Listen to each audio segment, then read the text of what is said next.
Alors, dans cette petite vidéo, je te propose de résoudre une équation du troisième degré. Alors évidemment, il existe des théorèmes, donc des formules, qui nous permettent de résoudre n'importe quelle équation du troisième degré dans un cas général. Alors c'est pas ce qu'on va faire puisque c'est pas au programme.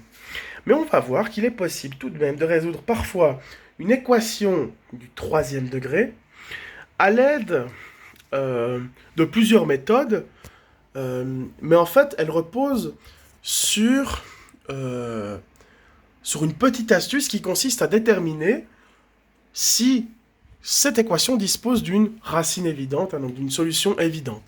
Donc, en général, il faudra aller regarder des valeurs très simples comme 0, 1, 3, 2, machin.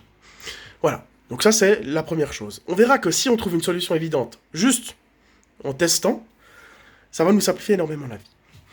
Là, j'ai une solution évidente. C'est 1 par exemple. Ben oui, parce que si je remplace x par 1, qu'est-ce qui se passe? Ben, je me retrouve avec 2 plus 5. 2 plus 5, ça fait 7. 7 moins 1, ça fait 6. 6 moins 6, ça fait 0. Donc x égale 1. Eh bien, une solution évidente. Voilà, alors évidemment, c'est pas l'ensemble, il y a peut-être d'autres solutions. Hein. C'est une équation du troisième degré, donc elle peut disposer jusqu'à 3 solutions réelles. Donc on peut pas juste dire x égale 1, on peut pas non plus y aller comme ça par essai-erreur, parce que ça nous prendrait beaucoup de temps. Mais il faut, quand on veut résoudre des équations du troisième degré, parce qu'on n'a pas d'outils qui permettent de résoudre n'importe quelle équation de façon générale, il faut aller à la recherche de solutions évidentes. En général, quand on a une équation du troisième degré, qu'on ne peut pas factoriser, parce qu'ici on ne peut pas factoriser, hein, il n'y a pas de facteur commun entre l'ensemble des monomes ici qui apparaissent. S'il n'y avait pas le moins 6, à la limite on aurait pu factoriser par x, et là ça aurait été plus simple. Mais là on ne peut pas. Et comme x égale 1 est une solution évidente, eh bien on va pas pouvoir factoriser par x, on va pouvoir factoriser par x moins 1. Et là, vous allez voir, tout ça va être beau. Parce qu'en fait, je peux factoriser donc, le polynôme par x moins 1. Pourquoi? Ben parce que... Et pourquoi je peux passer de ça à ça? Ben parce que là, j'ai un produit nul. Quand j'ai un produit nul, ça veut dire que ça égale à 0 et que ça égale à 0. Donc, quand est-ce que x moins 1 égale à 0? Ben en 1, justement. C'est pas qu'on peut factoriser par x moins 1. Parce que si j'en passe x par 1, j'ai 1 moins 1 et c'est bon, j'ai la solution. Donc je peux factoriser par x moins 1. Voilà. Maintenant, il va falloir trouver a, b et c. Et alors là, il y a deux façons de l'obtenir, enfin deux façons, deux grandes manières de l'obtenir. Soit à l'aide de la division polynomiale. Donc dans ce cas-là, on fait 2x au cube plus 5x carré moins x moins 6 divisé par x moins 1 et on obtient ceci. Soit à l'aide de l'identification des coefficients. Alors, je montrerai d'abord à l'aide de la division polynomiale, parce que on sait que ça, c'est égal à ça. D'accord? Donc, si ceci est égal à ça, ça veut dire que 2x au cube plus 5x carré moins x moins 6 divisé par x moins 1, ben ça doit donner ax carré plus bx plus c. D'accord? Donc, on va faire la division polynomiale, puis on va voir ce que l'on obtient. Donc, divisons, voilà, donc, par combien dois-je multiplier x pour obtenir 2x au cube? La réponse est évidente, hein, c'est 2x carré. Donc, je distribue, hein, 2x carré fois x, ça fait 2x au cube. 2x carré fois moins 1, ça fait moins 2x carré. Bien. On simplifie, donc 2x au cube moins 2x au cube, ben, ça fait 0. Ensuite, 5x carré plus 2x carré, ça fait 7x carré. Et puis, il y a encore les autres éléments qui n'ont pas encore été pris en compte. Comme une division, c'est une division euclidienne, hein, vraiment, comme on le fait en primaire, sauf qu'on applique ça à des polynômes. Donc c'est une division polynomiale, mais c'est vraiment les mêmes principes. Maintenant, par combien dois-je multiplier x pour obtenir 7x carré? Bah 7x, d'accord? 7x fois x, ça fait 7x carré. Bien, donc 7x fois x, ça fait 7x carré. 7x fois moins 1, ça fait moins 7x. Donc ça me fait 7x carré moins 7x carré, ça me fait 0. Et ensuite, moins x plus 7x, ça fait 6x. 6x moins 6.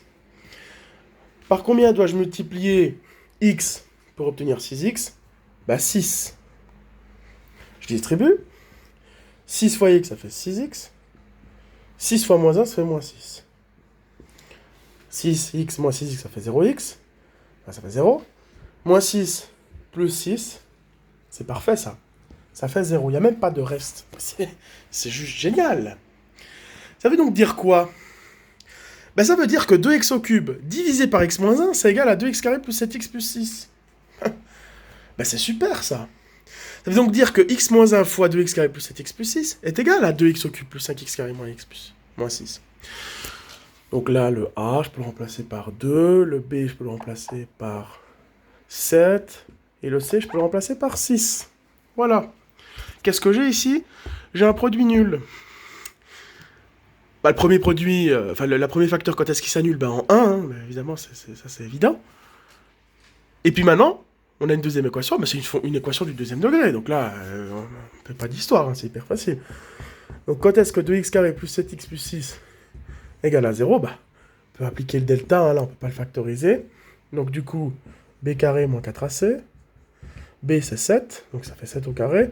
Moins 4 fois a c'est 2 et c c'est 6, donc 4 fois 2 fois 6. 7 au carré ça fait 49. 4 fois 2, 8. 6 fois 8, 48. Bon bah ça fait 1, c'est parfait, hein, c'est un carré parfait. Il y a donc deux solutions, x1 et x2, hein, grâce à la formule de Viette que l'on a démontrée dans une précédente vidéo. Moins b est plus ou moins racine de delta sur 2a. Qu'est-ce que l'on fait? Bah, b c'est 7, donc moins b c'est moins 7, plus ou moins racine carrée de 1 c'est 1, sur 2a donc sur 4. J'ai donc deux solutions, x1 et x2. Moins 7 plus 1 ça fait moins 6, moins 6 sur 4 ça fait moins 3,5. Et puis moins 7 moins 1 ça fait moins 8 sur 4 ça fait moins 2. Voilà. Donc, les solutions de cette équation sont donc 1, moins 3,5 et moins 2. Alors on peut le vérifier hein, en remplaçant x par ces valeurs-là, et puis on vérifie que l'égalité est vraie. Alors j'ai dit qu'on pouvait aussi, pour trouver hein, ceci, appliquer la méthode par identification des coefficients. Donc admettons que l'on ne connaisse pas ceci, on sait que, ah là c'est un peu le prérequis, on sait que forcément ce qui sera dans la parenthèse, ce sera quelque chose du type ax carré plus bx plus c, puisque là j'ai x, donc forcément, si je distribue le x, le plus grand coefficient que je dois avoir, c'est quelque chose au cube. Donc forcément, ici, le plus grand truc que je dois avoir, c'est un truc au carré. Voilà, c'est une façon de penser. Hein, voilà. Alors, si on applique, donc, on distribue, qu'est-ce qui se passe? Ben, je distribue, donc, machin. Qu'est-ce que ça me fait? Ça me fait ax au cube, hein, parce que x fois x carré, ça fait ax au cube. X fois bx, ça fait bx carré. X fois c, ça fait cx. Moins 1 fois ax carré, ça fait moins ax carré. Moins 1 fois bx, ça fait moins bx. Puis moins 1 fois c, ça fait moins c. Donc ça, c'est égal à 0. Bien. On peut pouvoir mettre les termes ensemble. Hein. Donc j'ai ax au cube. Plus, là j'ai bx carré. Moins x carré. Donc plus b moins a fois x carré. J'ai factorisé. Là, il y a deux termes en c. Donc plus c moins b fois x. Puis là, j'ai le moins c qui est tout seul. Alors, à quoi ça m'a servi de faire ça? Eh bien, là, j'ai fait apparaître... Donc là, c'est une équation du troisième degré. Hein. Et maintenant, je vais pouvoir procéder par l'identification des coefficients. Parce que je sais que l'élément devant mon x au cube, je sais que c'est a. Donc je sais que a, c'est 2. Je sais que l'élément devant le x carré, c'est b moins a. Donc b moins a, c'est 5. Première équation, b moins a égale à 5. Et comme je sais que a vaut 2, c'est-à-dire que b moins 2 égale à 5. Donc, que b égale à 7. Et si c moins b, c'est le coefficient devant x, c'est-à-dire que c moins b, c'est moins 1. J'ai juste moins 1. Donc, c moins b égale à moins 1. Donc, c moins b, b c'est 7, moins 7 égale à moins 1. Ça veut donc dire que c est égal à 6. On retrouve bien, hein. Donc, 2x carré plus 7x plus 6. Donc voilà.